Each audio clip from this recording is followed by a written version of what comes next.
Today we're working on another donation project. This is a Genesis Model 2 that was donated to the channel by Kevin. Thank you, Kevin. And it's got a bit of an interesting story to it. This console was apparently working just fine, and as part of preventative maintenance, Kevin ordered and installed a capacitor kit from console 5 into this console. Unfortunately, after that, the graphics just don't look right. So let's open this guy up and we'll hook it up and take a look.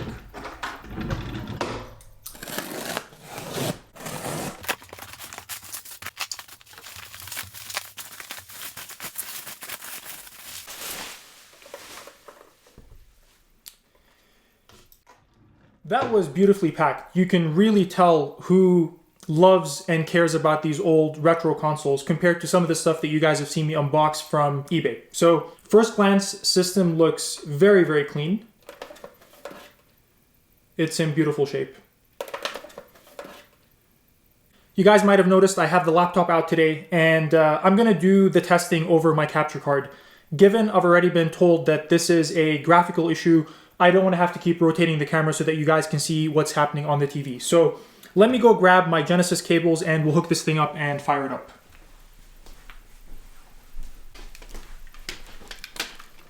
All right, guys, I have a power adapter, controller, and AV cable. We have the MK2103 power adapter, controller, and we're just gonna hook this guy to this capture card right here. And let me just grab a game. I have Paperboy right here, which is a game that I know works. Let's hit record and turn this thing on.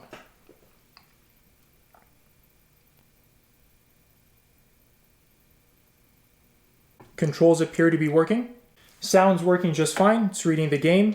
But you guys should be able to tell right away that something's not right with this picture. Everything just has a bit of a blue tint to it.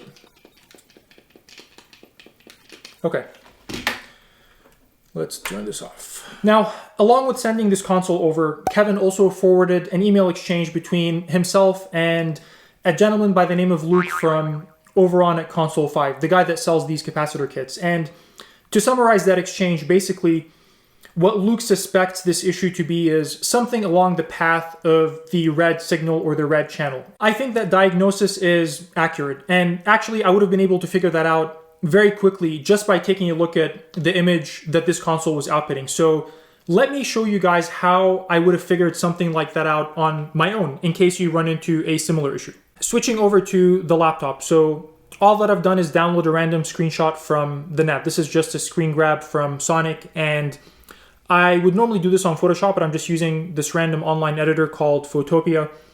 And what I want to show you is the RGB channels that any image is composed of. So we have the image here, we go to channels, we see the RGB, and then we see the individual red, green, and blue.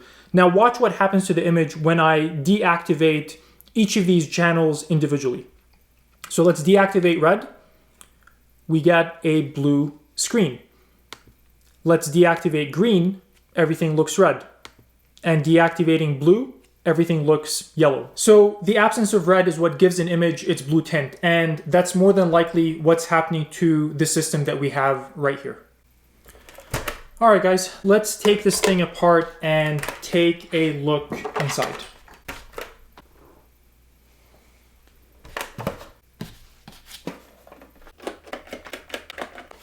All right, 4 screws, and front cover should come right off. There we go. And let's go ahead and get the RF shield off next. And off comes this shield. And we'll go ahead and remove the cartridge screws so that we can extract the board. And board should slide out. There we go. Set this aside. All right, let's take a look at the board.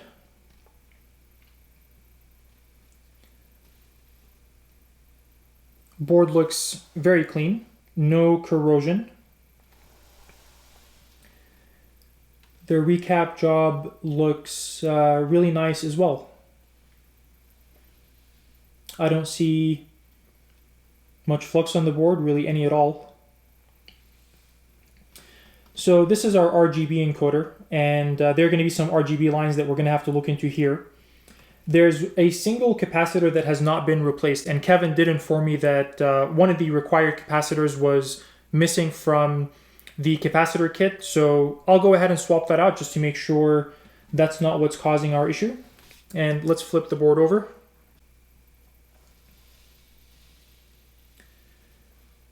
Very clean on the back. A little bit of flux, nothing egregious.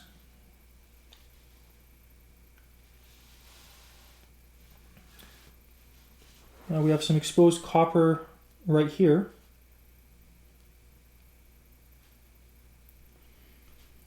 We'll take a closer look at that. We have a little bit of exposed copper here and two traces over here. The right trace there looks a little mangled. Although I don't suspect that's anywhere close to our video circuit, so I'm not sure that that's our problem. Okay, so with an issue like this, where do you start? We have the luxury of knowing a little bit of history with this particular console. We know that it was working prior to the recap, and this issue surfaced after the recap. So we have to focus on the capacitors, make sure they're installed correctly, and perhaps swap out that single capacitor that has not been swapped in case it's any way related to our issue. Next, we're going to zoom in and examine the path of the RGB signals and try and figure out why 1 out of 3 of those signals is getting lost somewhere along the way. First things first, let's do a quick continuity check and just make sure that this part of the board back here is good. Like I said, I don't think this is our issue. It's nowhere close to the video signal, but let's just quickly check it nonetheless. So multimeter in continuity mode, and where are these two paths going? So the outside path comes down here, and it goes right here. Okay, so the outside path is definitely good. And the inside path, I believe, goes from this via all the way up the inside, up here. And it's good. So we can come back and clean that up later, but at least we know we don't have a broken trace along that path. So I'm going to move on and focus on something else. So next, let's take a look at these capacitors that have been replaced. Let me zoom you guys in. Now, you'll notice on the silk screen, next to every capacitor, there's a small plus sign, which indicates positive, which means that the striped side of each capacitor, that's the negative, should be connected to the other pad. So just for the sake of being thorough, I'm going to just visually examine these one by one and make sure that the plus is the side of the capacitor that is the large solid color, not the thin stripe on the other end.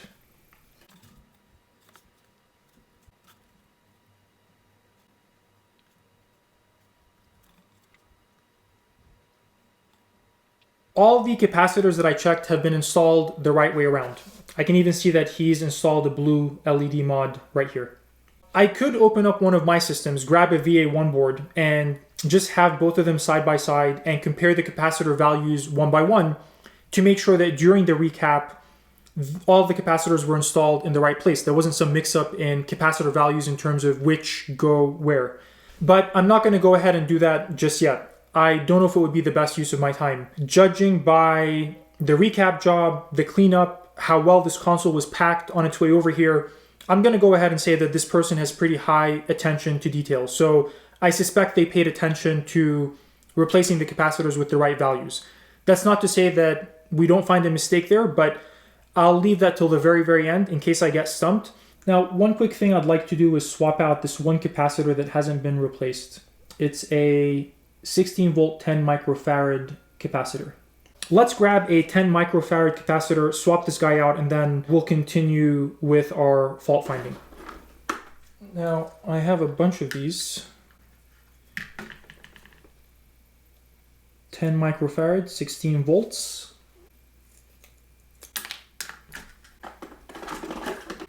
All right, let's just do this quick and dirty. We'll just snip this guy off.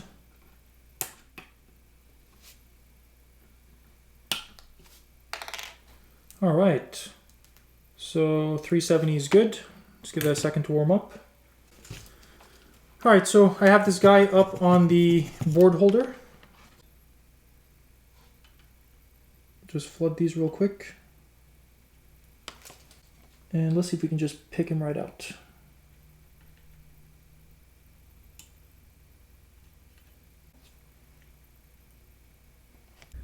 There's one leg right there. Next one's pretty long from the bottom, so I'm just grabbing it from underneath. And out it goes.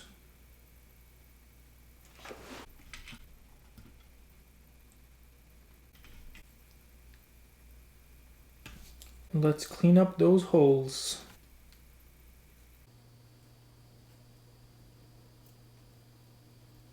Fantastic.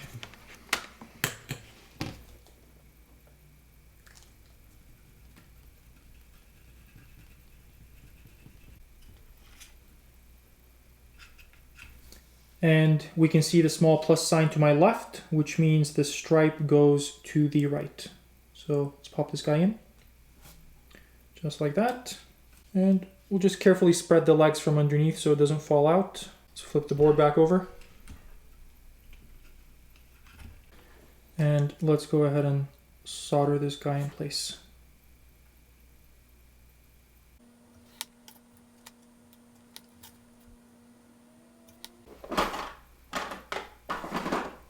Go ahead and trim these legs.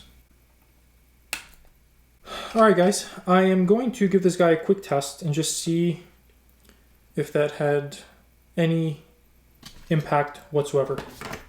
Pop in a game. Alright, let's get ready to hit record and turn this thing on. And I can already tell we still have a blue tint. Okay. We've knocked that out of the way, and now it's time to start looking at the path of the RGB signals. I'm going to quickly look up the schematics of the RGB encoder. So I'll put that up on the screen for you guys. MB3514. All right, so I'm looking at a pinout, and basically we have pin 1 is ground, and 2, 3, and 4 are R, G, and B in. And on the other side, we have ground and we have R, G, and B out. Pin 2 is R right here. And let's start doing some continuity checks. All right, so one probe on pin 2. And let's trace that path. So it goes all the way up here to this little capacitor. Now, nothing on the other side, otherwise the capacitor would be shorted, which it's not. So now from the other side, where do we go? To R62. That's this path right here, okay. Now from this side, where do we go? Down here.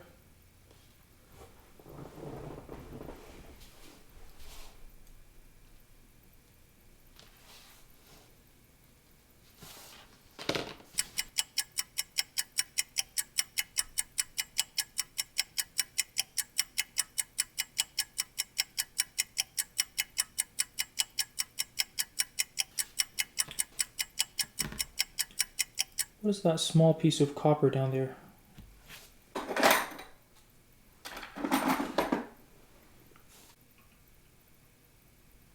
What is that? Huh. It almost looks like it's just sitting up on top of the board, but we have a lifted trace. Wow.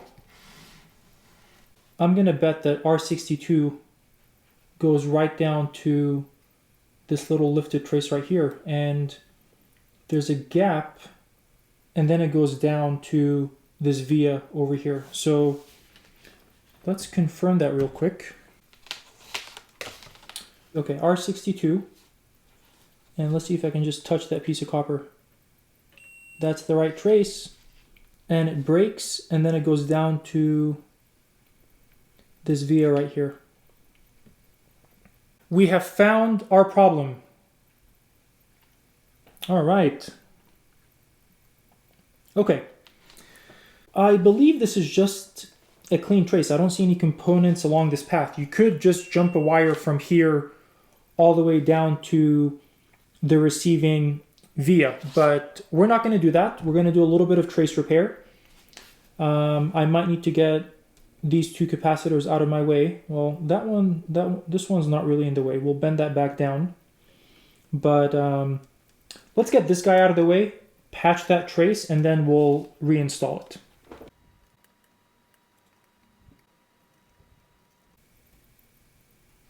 All right. We should definitely be able to reuse that.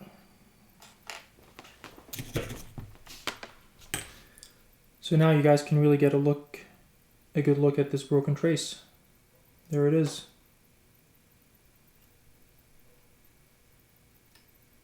Let me go ahead and clean out these holes because we're gonna have to do that later anyway. I bought a desoldering gun to make jobs like this easier, but sometimes it just feels like overkill to take it out for just one capacitor, but I don't know if I'm gonna keep doing that. I mean, 1 or 10, it just makes something like this so much easier.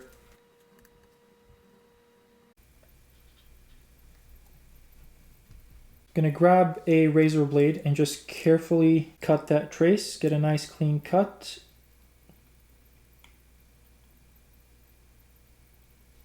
Okay. And it's gone. All right, I'm gonna grab a fiberglass pen. Let's start scraping away some of that solder mask.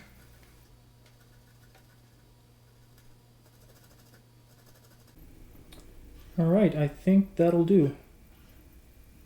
Hopefully you guys can see what we're working with here, and we need to essentially bridge this connection right here. And of course, make sure that it does not short with this capacitor. So what I think I'd like to do is put just a little bit of Kapton tape to cover this hole. Okay, that's on there pretty good. So I'm just gonna grab one little strand and yank that sucker right out. So this is what we will do our repair with. Now I'm gonna have to balance giving you guys a clear view of what I'm doing and actually being able to do the repair because it's a bit of an awkward area, so you'll have to bear with me. But let's just get some flux to tin those pads.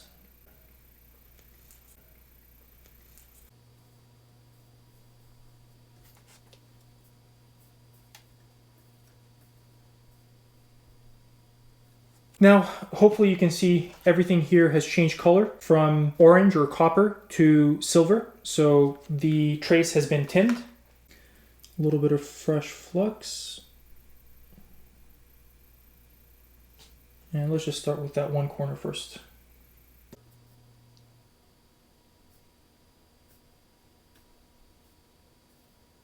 I have to be very careful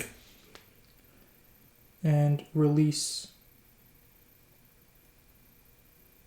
this clamp. Perfect.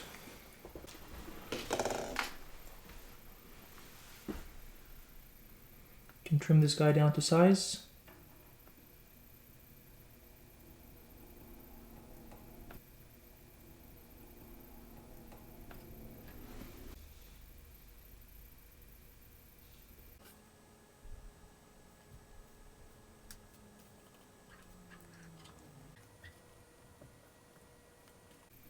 All right, I think I am pretty happy with that.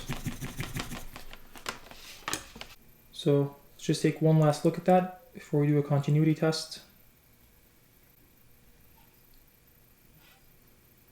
Before I reattach the capacitor I took out, I'm just going to put a little bit of nail polish over my repair area, and that's just going to help prevent any future oxidation.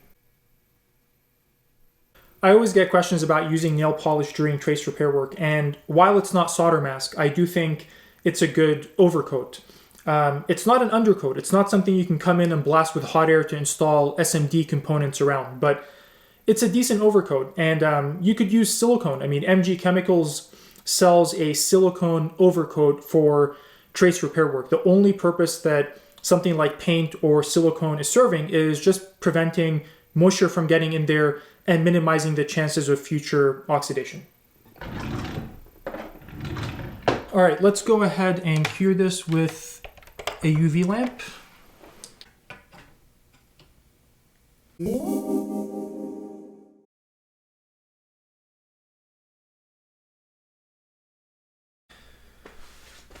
All right, guys, it has been about 10 minutes.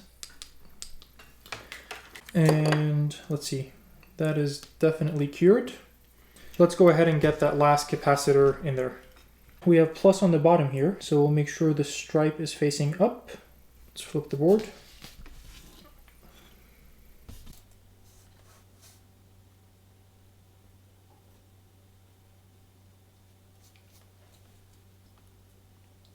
Nice. All right, guys, so there's our little patchwork right there. Nothing left to do but test this guy out. All right, let's hit record and turn this thing on. And I can already tell from the text that it does not have a blue tint and colors look perfect. Awesome, awesome, awesome. Controls are still working just fine.